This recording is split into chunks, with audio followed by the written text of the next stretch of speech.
Yeah, I just had my tire replaced. A chunk of rubber was missing, a little bit of wires exposed, and so I found out it was a retread. The tire guy said it was a retread. It shouldn't have been a retread because it's one of my drive tires, but unfortunately it was a retread. And yeah, that thing was not looking too cool. So went ahead and replaced that and parked here at Chiriaco Summit, right next to the freeway again. So a lot of trucks going by. You could actually see the stars here. Pretty nice night. It's warm, but it's not super hot. I think earlier this week it was a lot hotter, but not bad right now. But you know what? I'm glad. I asked the tire guy, do you think it was right of me to call? And he said, yeah, you needed a call for that one.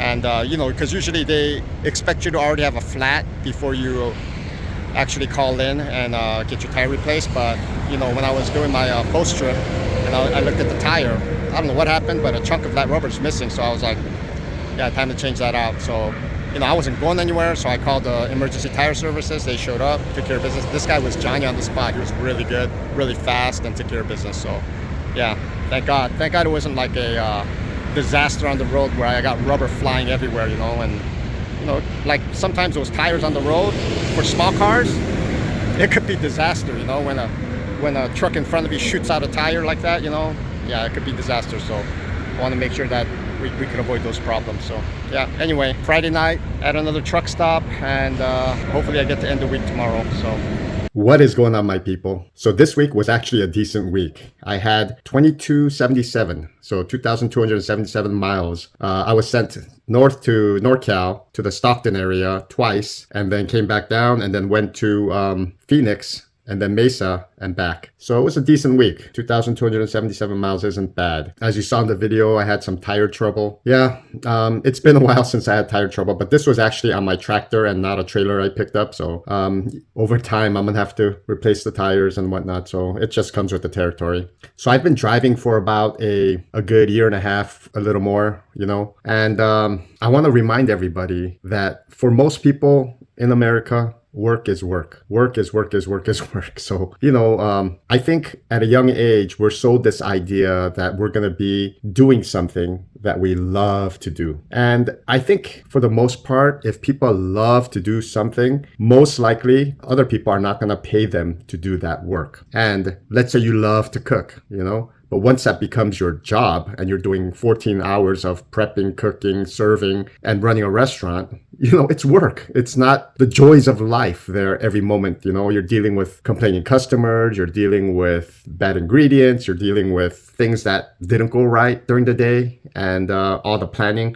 counting the money, and when it comes to work, you get paid to do stuff that other people don't want to do for cheaper, or you're qualified to do that work and people are willing to pay you that much money for it. And it's not like a black and white thing, I think, where you start a job and you absolutely love it or you absolutely hate it. I think it is a situation where most likely if you start a job, you either have the capacity to grow with that job and also enjoy what you're doing in the process, but you're not going to absolutely love every moment of your job. You're not. I don't know anybody out there that has that mentality. I know people that were just on the brink of becoming a top-notch, high-paid professional, and they're thinking, am I doing the right thing? Am I choosing the right career choice? And they had one foot out the door. They wanted to quit. Maybe they should become a teacher. Maybe they should do something else, something that they would enjoy.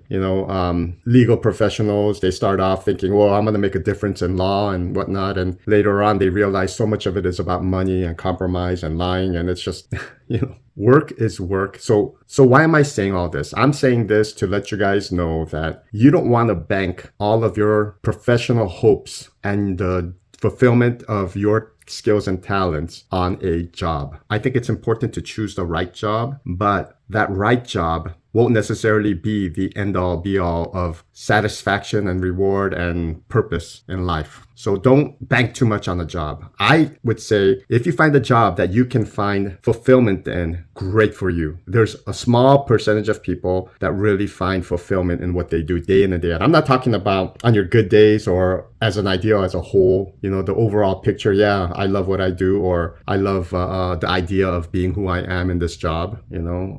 But if you're good at what you do, you may not like your job, but that still may be your best choice in life. So let me roll it back a little bit. There are people that work their butts off and get their, degree in being a doctor, lawyer, engineer, whatever. And at the end of the day, they're very good at it because they've been skilled at it, and they studied it pretty much most of their life, or all their studies led up to this moment in life where they can be a qualified professional. Now, being good at something and liking what you do are two different things, because you could be excellent as a doctor, but maybe not find that much fulfillment. So for people that fit in this category, I tell them, work hard, make money, and with the money you make, do what you want to do in your free time.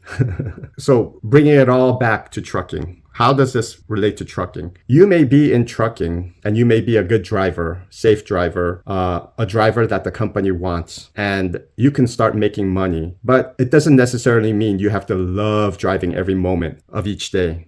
It doesn't mean you have to love driving when you have awkward situations at loading docks, or your assignments or your workflow is completely out of whack and people are making bad decisions and you're getting the brunt of all these bad decisions. So if you're good at it and you know this is a good option for you, do what you got to do, and then make sure you find a way to do what you want to do with the money you make and the free time you may have. So I want to encourage you, keep life in perspective and know how to separate your energy and your fulfillment and hopes and whatnot when it comes to work. Because work can be super rewarding without you actually enjoying your job. And life can be super rewarding even though you don't have the perfect job, quote unquote.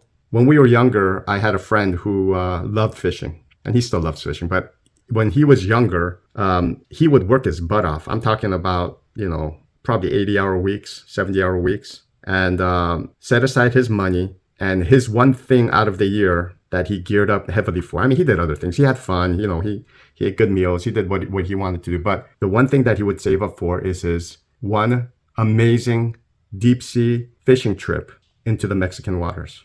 And, that was a goal that he worked for. And he found a lot of fulfillment, and there were a lot of good memories made. And that's just one small example. And one event like that may not do it for you. It might be a weekly, you're out on the weekends doing your hikes, doing your climbing, doing off-road stuff, whatever it may be, So one of the strategies in finding fulfillment in your job isn't necessarily finding the perfect job. It's about finding the correct formula to fulfillment in life. And that fulfillment may not be in your job. That your job may be a vehicle to get your fulfillment in doing other things. I hope that makes sense.